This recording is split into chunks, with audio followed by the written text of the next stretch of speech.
The ERS is a mission statement captured in a byline. Every breath counts.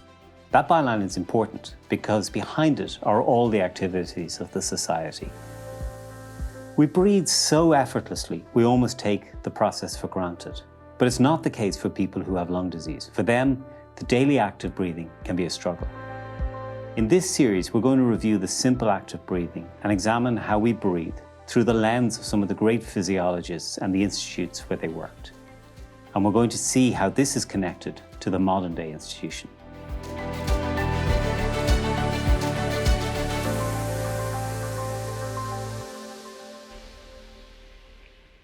Our story is centered on the city of Basel in Switzerland, at what is now the University Children's Hospital, or UKBB.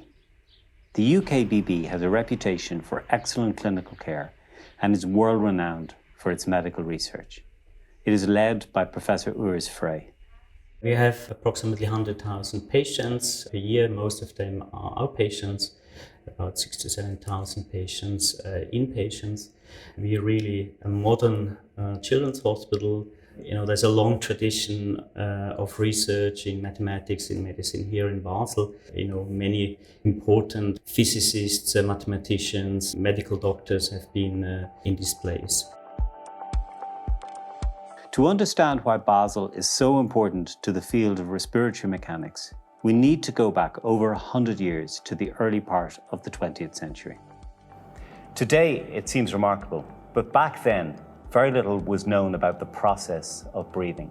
In the 1840s, John Hutchinson had developed the spirometer, and he'd done work, as had others, on measuring the lung volumes and capacities of the lungs and relating them to life longevity. Similarly, work had been done on the muscles of breathing, and particularly the anatomy of these muscles. But nobody had defined a relationship, at least mathematically, between the pressure generated by these muscles and the changes in volumes in the lungs. All of this changed when a young Swiss respiratory physician and physiologist, Fritz Ruhr, made the first quantitative evaluation of the process of breathing. Ruhr was the son of a physician.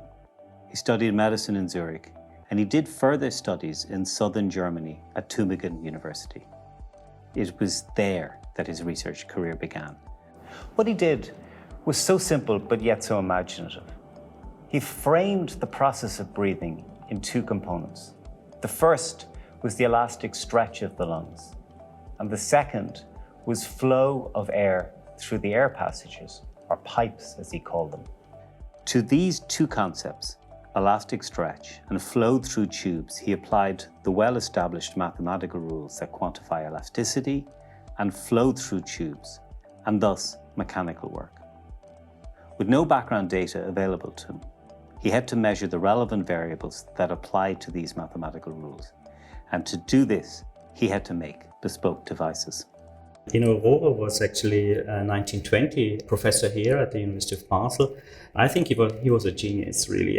He did some fundamental work in lung physiology and lung mechanics. And at that time, they did not have the technologies really to, as we have today, but with very simple experiments, he was actually able to show, that, the forces of the thorax and the elasticity of the lung, keep the lung in an equilibrium volume that allows actually to breathe economically.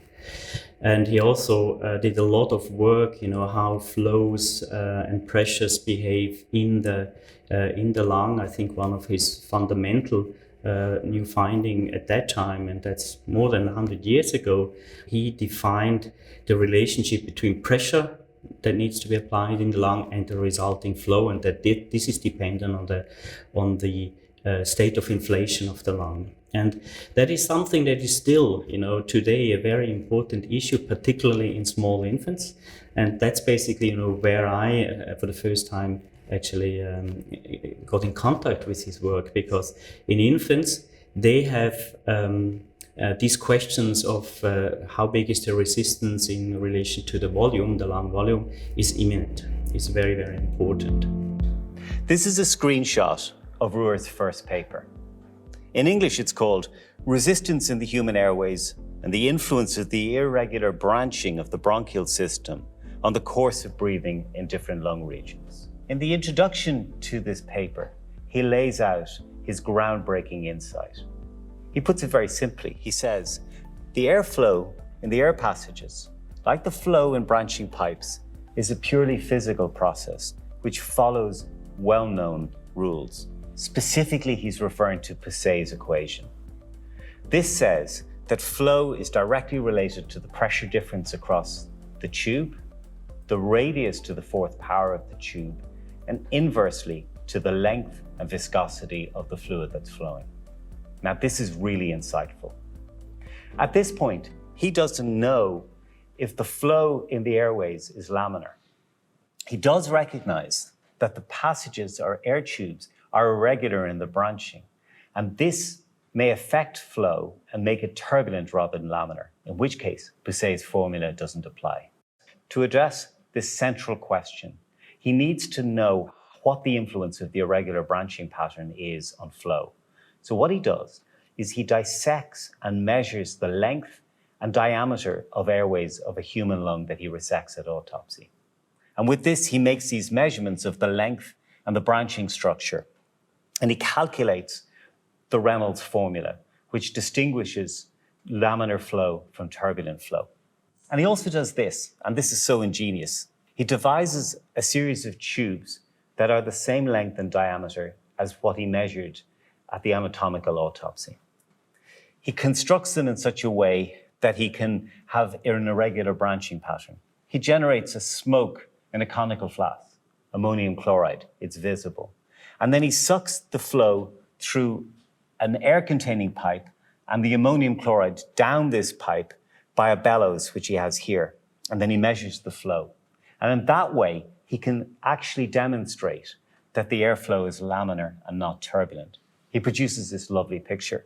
It shows the smoke of the ammonium chloride coming through the single tube, mixing with the air non-ammonium chloride containing pathway, and shows that the flow remains laminar with a number of different experimental conditions of airflow.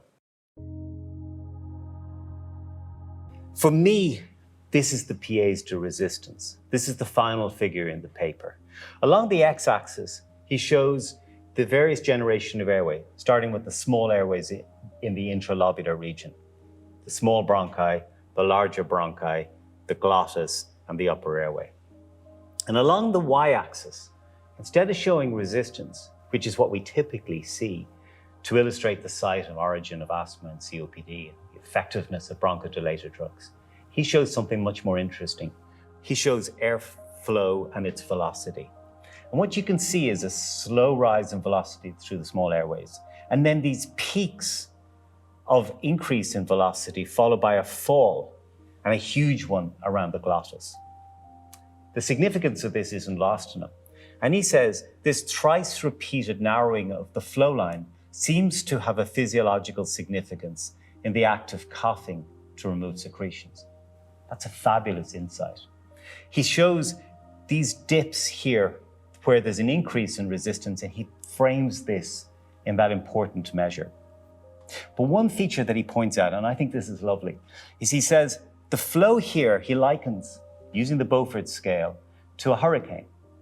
In a hurricane, 50 meters per second is flow of air. He records it in the glottis to be 100 meters per second, indicating how much flow is generated in the upper airway as part of the act of clearing mucus with coughing. Ruhr's only clinical paper, The Mechanism of Cough, is a synopsis of a talk that he gave to physicians at the Swiss Medical Association. In it, he describes the mechanism of cough, and he emphasizes how important it is to reduce the viscosity of mucus to aid expectoration. So even here you can see he's applying the principles of physics to clinical practice. His second paper is shown here. It's entitled, in English, Connection of the Breathing Forces as a Function of the State of Stretching the Mammalian Respiratory System. In this paper, he examined the pressure and volume changes that occur on respiration. He framed it like this. He said, the volume that's produced is a combination of two pressures. The first pressure is that generated by the respiratory muscles and the elastic nature of the chest wall. And the second is the retracting pressure generated by the lung as it stretches. This is the main figure from this paper. It's quite complex, so I'm going to walk you through the anatomy of it. What he did was he got a spirometer and he adapted the mouthpiece. So at the side, there was a manometer that allowed him to make pressure measurements. He had a valve switch so that he could measure the pressure at particular volumes. He asked his research volunteers to exhale or inhale at different increments from residual volume all the way to total lung capacity. And he measured the pressure at each one of these increments of volume. Let me show you what he did. He graphed volume and pressure so that at the lowest lung volume, at residual volume, and total lung capacity, he made increments of measurement.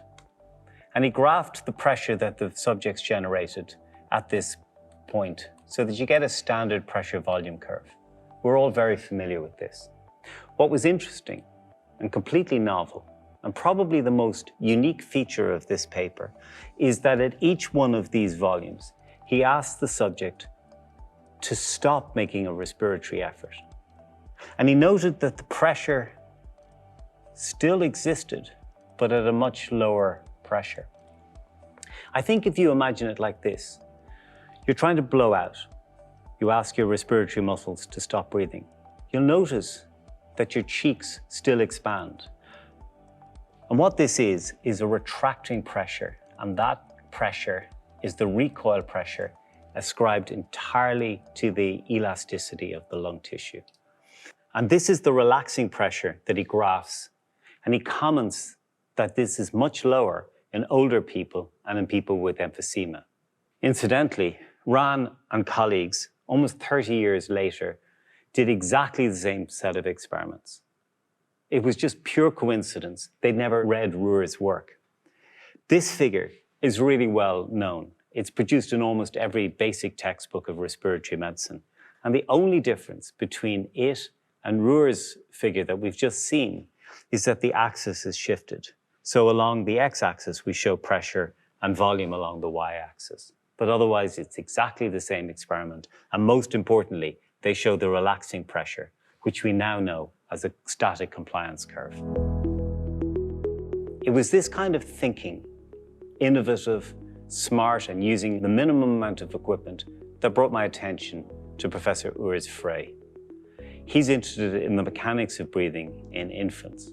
No easy task, but so important because so much of disease in older age has its origins in infancy. Fascinatingly, much of his research is inspired by his interest in music. I was actually trained as a pediatrician in Bern, and I already wrote my thesis about so-called interrupter technique. That was a method to measure airway resistance. I finalized this work during my first years of medical training, but then I actually realized, that to measure this in small children and particularly in infants, that was not possible at that time point, that I need much better engineering skills.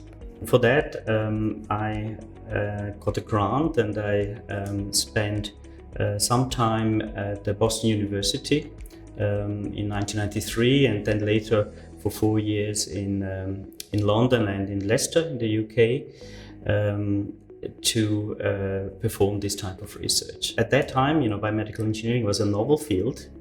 It was like at the border between medicine and physics, and many of the new devices that were built to measure lung function in small children and infants had to be built by hand.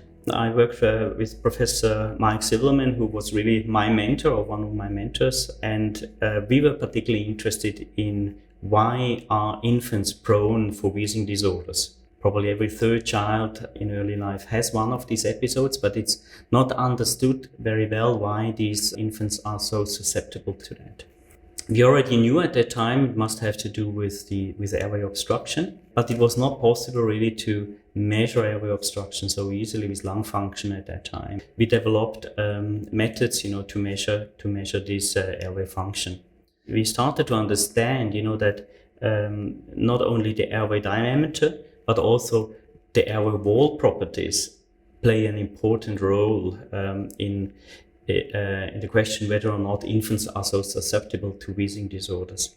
But it was absolutely not possible to measure airway wall mechanics. We realized that if you want to know something about the walls of airway, it's like a musical instrument. So what you need to do is you need to somehow induce that they start to resonate. And, if you have airways that are very thick, they actually will create a different sound than if you have airways that are very thin. We invented a new device that could be done non-invasively in infants, where these infants were breathing through a propeller type of valve.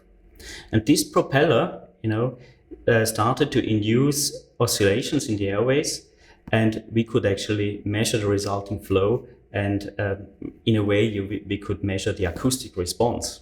Sadly, Fritz Ruhr died at the age of 38 from tuberculosis, and much of his work would have lain completely unrecognized if it hadn't been brought further forward by two of his younger research colleagues, van Neergaard and Wurtz. This is a screenshot of one of van Neergaard's papers. It's looking at a little bit more detail on the forces of retraction in the lungs that Ruhr had already looked at in the previous paper. What he did was really fascinating. He degassed a hog's lung with this apparatus. In other words, he removed all the residual air by a slow retraction. And then he filled the lungs with equal volumes of either saline or air. And what he wanted to do was assess if there was factors other than the elasticity that caused the retraction of the lung to be different. He wondered if there was a factor that lowered surface tension of the lung. And that's why he filled the lungs with saline and with air. If there was no difference in the surface tension of the alveoli, then you'd expect the lungs to deflate at equal levels when they're filled with air or with saline. And this is the central figure from his paper. Along this x-axis, he shows the volume of the lung, and on the y-axis, he shows the pressure. And he shows the two experimental conditions. The first is the air-filled lung, and the second is the saline-filled lung. He's hypothesized that if you lower the surface tension, as he thinks may be present in the air-filled lung, then the lungs will deflate with a lower pressure gradient relative to the saline ones, where there's a very high surface tension from saline. And that's what we see, that we've got a full lung here and it's retracting backwards, and the pressure is much lower in this saline-filled lung as it's pulled together, much less than the air-filled lung. In fact, he graphs the difference in this C curve. He went on to try and isolate the factor that he thought was present in the lungs that was lowering surface tension, but he was unable to do this. And in fact, it was another 40 years before Clemens and colleagues identified surfactant as this surface tension lowering agent. It was a very elegant experiment. They found out, when you fill the lung with water or when you fill the lung with air, it behaves differently. And from their simple experiments, they could actually predict that something like surfactant, which is a very important feature in the lung, must exist, even at a time when it was not possible to actually find evidence for that. And what was interesting really is that this becomes so important these days, because that's actually an issue. The surfactant is a very important issue for preterm infants, because their lack of surfactant, they often have loss of elasticity in their lung, and that's one of the major problems of preterm infants. And today we can give it artificially, and we can actually make the life better of these preterm infants. And that's definitely something I'm particularly interested in, particularly here in pediatrics. Yeah. Another one of Ruhr's students was Karl Wurtz. This is a screenshot of one of his papers that he did along with Fritz Ruhr. And what he wanted to look at was further evidence that there was a retraction force, an elastic force contained within the lungs, as Ruhr had suggested. And he did this by directly measuring the retracting force of the lung using a trocar in the pleura. This is the central figure of Wurz's paper. What he shows is airflow. This is inhalation. In a pneumotachograph, inhalation is always shown negatively. And he shows the corresponding dynamically measured intrapleural pressure. He also measures the static pressure when he asks the individual just to hold their breath for a second at a particular volume. And this way he has all the measurements, static and dynamic and flow. He does two things. The first is he relates the static pressure to the recoil pressure that Ruhr had previously outlined. And by subtracting the dynamic and static pressure and dividing that into the flow, they were able to measure resistance. How they got the static pressure was they interrupted the flow using a solenoid valve. But they recognized that was poorly responsive. And they speculated in the discussion part of their paper that instead of using a solenoid valve, that if they used something very responsive, like the shutter of a camera, they may be able to make much more accurate measurements. And that's interesting because Urs Frey and his team use an interrupter technique to measure airflow and resistance in very small babies. We were typically developing new technologies for use in spontaneously breathing, sleeping infants, non-invasive technologies. That is these days very difficult because you need companies, that help with the C labeling. They are expensive developments. They typically take a long time. They take 5 to 7 years because you have to go through safety studies, through repeatability studies, efficiency studies, and clinical trials. And even if you want to know how they work in real life, then you have to do field studies. Our new research center for child health, the Bodmer Research Center for Child Health, is actually exactly addressing these issues, funding for a long range that you can develop techniques from basic science up to the use in clinic in children. An important part of modern research is really not to believe that you can do everything on your own, but you need to have a network of partners with specific skills, a network of trust. And one of the successes of our work was really to create here an environment with young, gifted people coming here, an environment of partners all over the world, working together on the same topic, bringing in their expertise and being successful together. And I guess the other recipe for success is that we managed, and you see here in our environment, we are not in a lab somewhere in a building far away from real world. I mean, we are totally embedded in a hospital. And we see, the real life problems from day to day. So we have been using this technique in our lung function lab now routinely in a research setting and are able to study lung physiology in newborn infants. And I think this brought the technique further, and it was special to be applied in infants during unsedated sleep because the lung physiology during the sleep is kind of normal, and this was the research focus at that time. Since then, we have applied this in hundreds of infants for investigation of lung physiology in the newborn. However, what was, I think, one aspect of that, it had to be adapted to the newborn infant. So several developments had to be made until this could actually be accomplished. This is how the interrupter device looks now. As you say, it's small, it's easy to use and reliable. I connected a face mask already. This is basically the size of the face mask, how we apply it in the newborns. In the past, they had to optimize the face mask. They had to optimize the device so it could work quietly. And they also had to work on the software. So all these developments were necessary to actually apply this device in a newborn infant, because before that, it was only applied in preschool children. But the advantage of the technique is that you only require tidal breathing, like regular tidal breathing.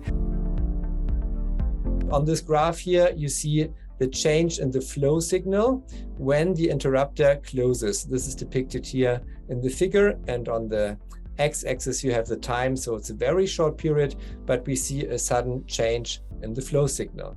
And we have a pressure change. On the y-axis you have the pressure, on the x-axis again the time change. And we have here in the beginning a resistive drop, and then we have a slower rise, which you see here in the curve, reflects the relaxation of the respiratory tissue.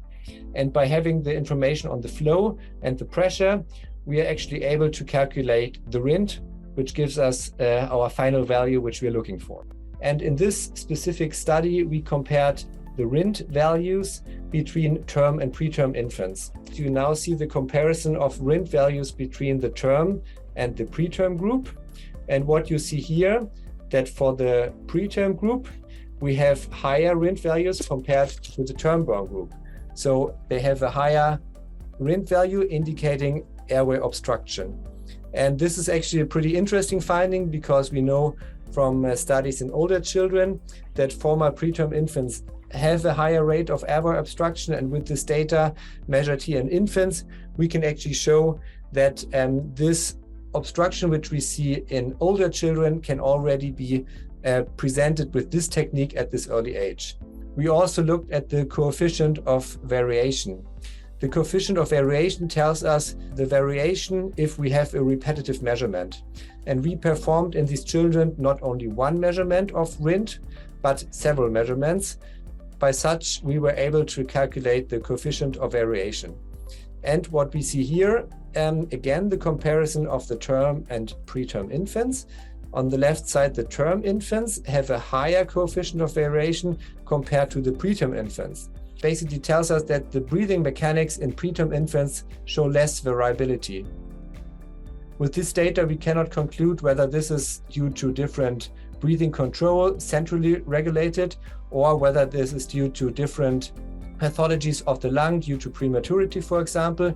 But it is a quite interesting finding because it gives us an idea about the pathophysiological mechanisms already in these preterm infants, which we were able to assess with this technique.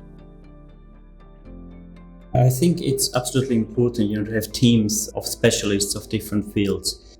Research is really moving in a direction where you need to know a lot about the details of a certain specialty. I mean, particularly if you go into multi-omics type of analysis, using novel mathematical bioinformatics technologies, you really do need experts.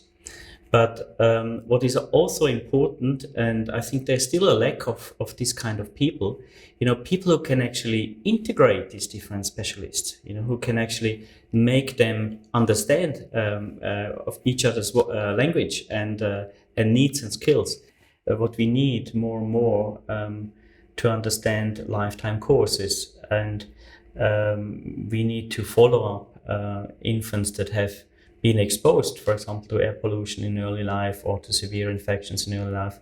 We have to follow them up into childhood, into adulthood, and ultimately into senescence. Again, this is research that takes years, decades, but I personally believe that this type of research is extremely important to understand, disease trajectories, how diseases evolve, how you actually get from health into a disease, what are the factors that actually transform a healthy growing child into a child with a chronic disease.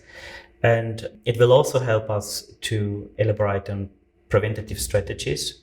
It will help us to understand the early origins of chronic diseases and maybe even to design therapeutic options that can help us to avoid the development of disease. I have a particular interest in the question of air pollution and environmental protection. And I think we hope that the work we are doing is actually adding new evidence, that children are particularly susceptible and that preventative measures can be taken. And I hope, that in the future we will hopefully have less exposed children and hopefully have better functional growth in many of these exposed children. And that's a bit the hope I have our research was contributing to society. It seems amazing to me that 3 respiratory physician scientists in the course of 6 years described almost the entire field of respiratory mechanics. Urs was the leader, he was the inspirer. He framed breathing in terms of flow through air tubes in a Pied-Pousset's formula. That was so innovative. He also described the relaxing pressure of the lungs, really trying to measure the elasticity. That work was picked up by Karl Wirtz, who directly measured the elasticity of the lungs and described how different it was in people with emphysema. Van Neergaard, also looking at the relaxing pressure, introduced the concept of an agent that lowers the surface tension in the lungs. Together with Wirtz, they did the most interesting work. They directly measured airway resistance by interrupting airflow. And that's so relevant to what Urs Frey is doing with his team. It's amazing to me that the physician scientists at UKBB are doing almost the exact same work as was done 100 years ago. In some ways, you could see that Urs Frey is a modern-day Fritz Ruhr.